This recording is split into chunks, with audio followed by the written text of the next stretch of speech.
የዲደብሊው ዜና ጤና ይስጥልኝ አድማጮች፣ እንደምን አመሻችሁ። በቅድሚያም አርዕስተ ዜናዎቹን አሰማለሁ።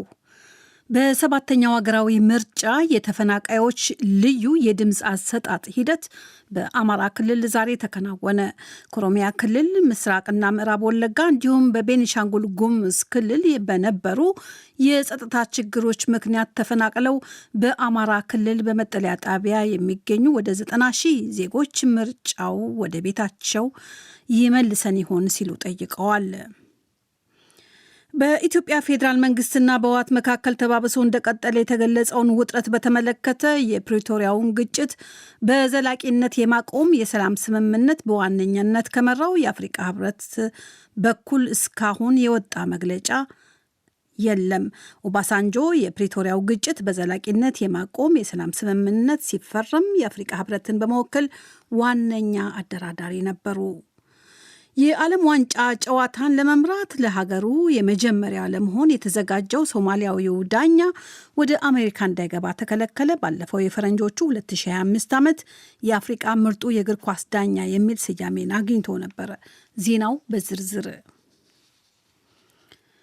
በሰባተኛው አገራዊ ምርጫ የተፈናቃዮች ልዩ የድምፅ አሰጣጥ ሂደት በአማራ ክልል ዛሬ ተከናወነ። የኢትዮጵያ ብሔራዊ ምርጫ ቦርድ ከግንቦት 24ቱ ምርጫ በአንድ ሳምንት አዘግይቶ ያከናወነው ይህ የድምፅ አሰጣጥ ሂደት በሰሜን ሸዋ፣ በደቡብና በሰሜን ወሎ ዞኖች በሚገኙ 8 መጠለያ ጣቢያዎች ውስጥ በተዘጋጁ 30 ልዩ የምርጫ ጣቢያዎች የተካሄደ ነው። እነዚህ ተፈናቃዮች ባለፉት 5 ዓመታት ከኦሮሚያ ክልል ምስራቅና ምዕራብ ወለጋ እንዲሁም በቤኒሻንጉል ጉሙዝ ክልል በነበሩ የጸጥታ ችግሮች ምክንያት ተፈናቅለው የመጡ ናቸው። ዛሬ በምርጫ የተሳተፉ ተፈናቃይ እናት ምረጡ በመባላችን መረጥን ብለዋል። በሸራ ውስጥ ስንኖር ግን 5 ዓመታት ሊሆን ነው ሲሉም ተናግረዋል። ምርጫ ያው ተሞት ተርፈን በመምረጣችን ዙሩ 24 ቢሆን ለኛ ደስተኛ ነበር። ሙሉ ደስተኛ ባንሆንም መርጠናል። ኢትዮጵያዊነት ስላለ ማለት ነው። ስለዛ ነው እንጂ ሙሉ ደስተኛ አይደለንም። ደስተኛ ምን ሆነው በቤታችን ላይ መርጠን ቢሆን ደስተኛ እንሆን ነበር። ቦታ የለን፣ መጠለያችን የለም። 5 ዓመት በሸራ ላይ ተቀምጠን ምረጡ ሲባል ግራ ገብቶናል። ስለዛ ወደድንም ጠላንም ኢትዮጵያዊ ስለሆን መርጠናል። እናመሰግናለን። ድምጽ ሰጥቻለሁ።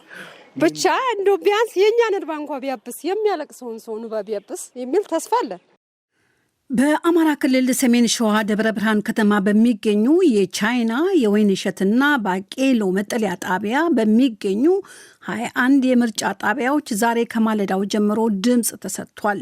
በሰሜን ወሎ ጃራ መጠለያ ጣቢያ በሚገኙ 4 የምርጫ ጣቢያዎች ዛሬ ከማለዳ ጀምሮ ምርጫ እንደተካሄደ የነገሩን ድምፅ ሰጪ ተመራጩ መንግስት ወደ ቀድሞ ኑሯቸው እንዲመልሳቸው ተስፋ ያደርጋሉ።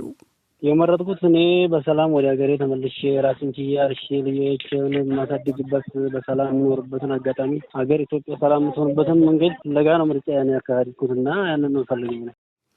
እነዚህ ባለፉት 5 ዓመታት ከኦሮሚያ ክልል ምስራቅና ምዕራብ ወለጋ እንዲሁም በቤኒሻንጉል ጉሙዝ ክልል በነበሩ የጸጥታ ችግሮች ምክንያት ተፈናቅለው ሕይወታቸውን ለማዳን የመጡ ዜጎች ከ90 ሺህ በላይ ሲሆኑ በአሁኑ ወቅት በአማራ ክልል በ3 ዞኖች ውስጥ በመጠለያ ጣቢያዎችና ከማህበረሰቡ ጋር ተቀላቅለው በመኖር ላይ ይገኛሉ። በኢትዮጵያ ፌዴራል መንግስትና በህወሓት መካከል ሰሞኑን ተባብሶ እንደቀጠለ የተሰማው ውጥረትን ተከትሎ የፕሪቶሪያው ግጭት በዘላቂነት የማቆም የሰላም ስምምነትን በዋነኛነት ከመራው ከአፍሪካ ህብረት በኩል እስካሁን የወጣ መግለጫም ይሁን የተሰጠ አስተያየት የለም። ውጥረቱ ግን የቀድሞው የናይጄሪያ ፕሬዝዳንት ኦሉሴጉን ኦባሳንጆ የአፍሪካ ህብረት ኮሚሽን ለአፍሪካ ቀንድ ሰላምና መረጋጋት የሚደረገውን ጥረት እንዲደግፉ በድጋሚ ከተሾሙበት ጊዜ ጋር ተገጣጥሟል። ISS በመባል የሚታወቀው የጸጥታ ጥናት ተቋም ከፍተኛ ተመራማሪ ሞዚስ ኤኬሎ ለዶይቼ ቬለ እንደገለጹት የኦባሳንጆ ሁለተኛ ሹመት ስለመጀመሪያው ጥያቄ የሚያስነሳ ነው። የፕሪቶሪያው ስምምነት ሙሉ በሙሉ ሳይተገበርና በአካባቢው ያለው የጸጥታ ጉዳይ እልባት ሳያገኝ የመጀመሪያው ኃላፊነታቸው እንዴት ሊጠናቀቅ እንደቻለም ተመራማሪው ጠይቀዋል። If you recall, his first appointment was about supporting the government of Ethiopia. ታስታውስ እንደሆነ በመጀመሪያው ሹመታቸው ወቅት የተሰጣቸው ኃላፊነት የኢትዮጵያ መንግስትና ህወሓት ልዩነቶቻቸውን እንዲፈቱ መደገፍ ነበር።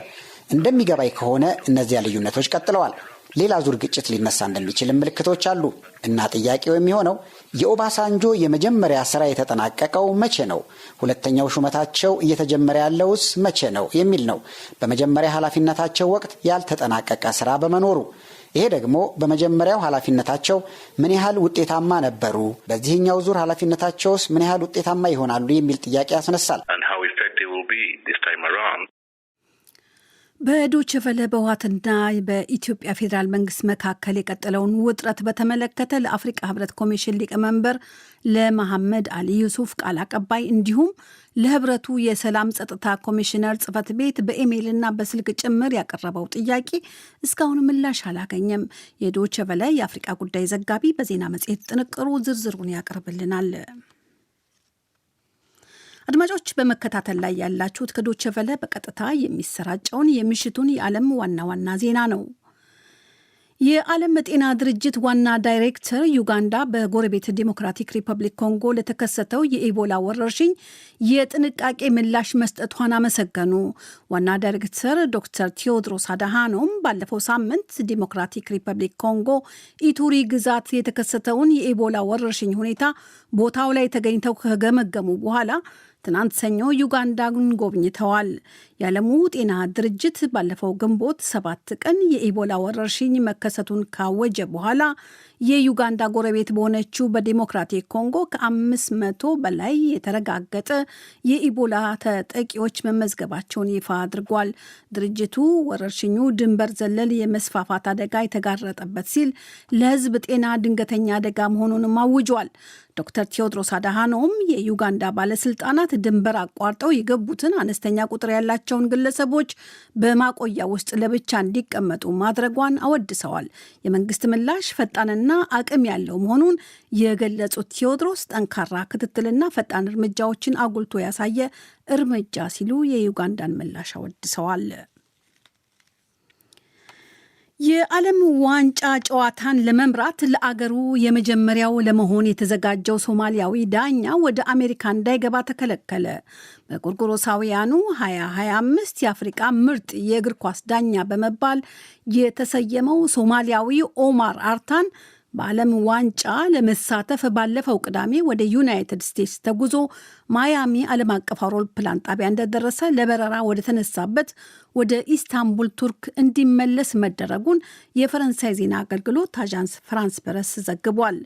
የዩናይትድ ስቴትስ ጉርሙሩክና የድንበር ጥበቃ አገልግሎት እንደገለጸው ኦማር አርታን በደህንነት ማጣራት ጉዳይ ተቀባይነት የሌለው በመሆኑ እንዳይገባ ተከልክሏል። ሶማሊያዊው የእግር ኳስ ዳኛ ምንም እንኳ የገጠሙት ሁኔታዎች ከባድ ቢሆኑም በአዎንታዊ ስነ ልቦና በቀጣይ የዳኝነት ፈተናዎቹ ላይ እንደሚያተኩር ተናግሯል። ፊፋና የአፍሪቃ የእግር ኳስ ኮንፌዴሬሽን ለሰጡኝ እድል አመሰግናለሁ። በቀጣይ በኳስ ጨዋታ ዳኝነቴ ላይ ደረጃዬን በመጠበቅ በዚያ ላይ አተኩራለሁ ማለቱን አዣንስ ፍራንስ ፕረስ ዘግቧል። የእግር ኳስ ቤተሰቡ ለሰጡት የምስጋና መልእክቶች ማመስገን እፈልጋለሁ ያለው ሶማሊያዊው ኦማር አርታን ለእግር ኳስ ባልደረቦቹ በዓለም ዋንጫ ግጥሚያ መልካም ስኬት እንዲገጥማቸውም ተመኝቷል። ሰሜን ኮሪያን በመጎብኘት ላይ የሚገኙት የቻይናው ፕሬዝዳንት ዢ ጂንፒንግ ለሰሜን ኮሪያ ሁለንተናዊ ድጋፍ ለማድረግ ቃል ገቡ። ዢ እንደተናገሩት ዓለም አቀፍ ሁኔታ ምንም ይሁን ምን ቤጂንግ ኪም ጆን ኡን የሰሜን ኮሪያን የሶሻሊስት አካሄድ እንዲመራ ትደግፈዋለች ብለዋል። ከዚህ ሌላ ቻይና በኢኮኖሚ ንግድና ሳይንስ ባሉ ዘርፎች ከሰሜን ኮሪያ ጋር ተቀራርቦ ለመስራት እቅዶችን መያዟን ዢ ጂንፒንግ ዘርዝረዋል። የቻይናው የዜና ወኪል ዢንዋ እንደዘገበው ኪም የሁለቱ ሀገራት ግንኙነት የማይቋረጥ ሲል አጽንኦት ሰጥተውታል። ቻይና ለሰሜን ኮሪያ በጣም አስፈላጊ የፖለቲካና የኢኮኖሚ አጋር ናትን ብለዋል። ሰሜን ኮሪያ ከቅርብ ጊዜ ወዲህ ከሩሲያ ጋር ያላትን ግንኙነት በከፍተኛ ደረጃ ማሳደጓ ይታወቃል። ባለፈው ሚያዝያ እስራኤልና ኢራን በአሜሪካ ድጋፍ የተኩስ አቁም ስምምነት ከደረሱ በኋላ ዳግም የተኩስ ልውውጥ መግባታቸው ስጋት ማሳደሩ ተገለጸ። ይሁንና ዛሬ የዓለም መገናኛ ብዙሃኖች እንደዘገቡት ሁለቱ ሀገራት ከገቡበት የዳግም ጥቃትና መልሶ ማጥቃት መውጣታቸውን አውጀዋል። ኢራን በሳምንቱ መጨረሻ በሊባኖስ መዲና ቤይሩት ላይ ለደረሰው የአየር ጥቃት ማስጠንቀቂያ ስትል ባለፈው እሁድ የጥቃት ምላሽ መጀመሯ ይታወቃል። እስራኤል በበኩሏ ኢራን ወደ 30 የሚጠጉ የባሊስቲክ ሚሳይሎችን ወደ እስራኤል አቅጣጫ መተኩሷን አስታውቃለች። ይህን ተከትሎ የእስራኤል ጦር በኢራን ኢላማዎች ላይ የጥቃት ምላሽ ማድረሱ ተዘግቧል። የአሜሪካው ፕሬዝዳንት ዶናልድ ትራምፕ በእስራኤልና ኢራን መካከል ዳግም የተቀሰቀሰው ጦርነት በአስቸኳይ እንዲቆም ጥሪ አቅርበውም ነበረ። ጥቃቶችን እያቆምኩ ነው ስትል የገለጸችው ኢራን በበኩሏ ጥቃት ከተሰነዘረባት የከፋ አጸፋ እንደምትወስድ ዳግም አስጠንቅቃለች። የእስራኤሉ ጠቅላይ ሚኒስትር ቤንያሚን ኔተኛሁ በበኩላቸው ከኢራን ጋር የተጀመረው የማጥቃት ዙር መጠናቀቁን ገልጸዋል። ይሁንና በሊባኖስ በሂዝቦላ ላይ የሚደረገው ዘመቻ እንደሚቀጥል ነው የተናገሩት። ይህ ዶቼ ቬለ ነው።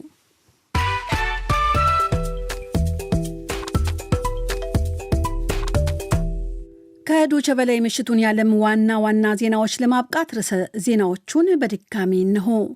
በሰባተኛው ሀገራዊ ምርጫ የተፈናቃዮች ልዩ የድምፅ አሰጣጥ ሂደት በአማራ ክልል ዛሬ ተከናወነ።